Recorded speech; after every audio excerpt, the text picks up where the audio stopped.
अलग अलग क्षेत्रों में इन सब की जो यूनिट है वह प्रभावी ढंग से बाढ़ कार्यों का निरीक्षण करके वहां पर राहत कार्यों को प्रभावी ढंग से आगे बढ़ाने का काम कर रही है। एनडीआरएफ की 16 टीमें, एसडीआरएफ की 18 टीमें और पीएसी की फ्लड यूनिट की 31 टीमें वर्तमान समय में बाढ़ प्रभावित जनपदों में जहां कार्य कर रही हैं, वहीं इन सभी 21 जनपदों में 1250 से अधिक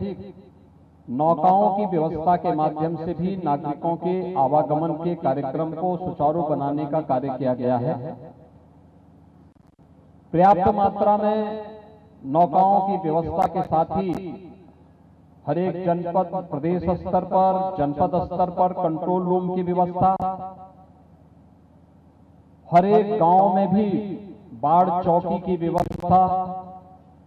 और राहत कार्य के लिए जिन लोगों को सुरक्षित स्थानों पर पहुंचाना पड़ा उनको सुबह का ब्रेकफास्ट,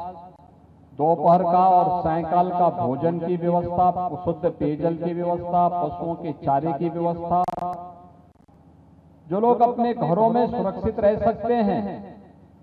उनके घरों की व्यवस्था की दृष्टि से हम लोगों ने वहां पर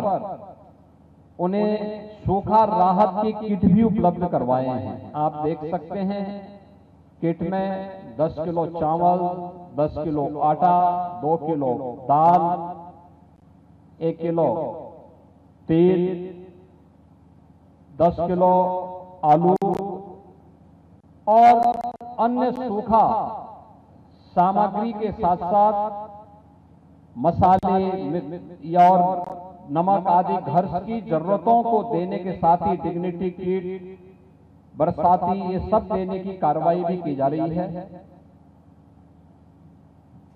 जनहानि होने पर उस परिवार को 4 लाख रुपए की सहायता आपदा राहत कोष से,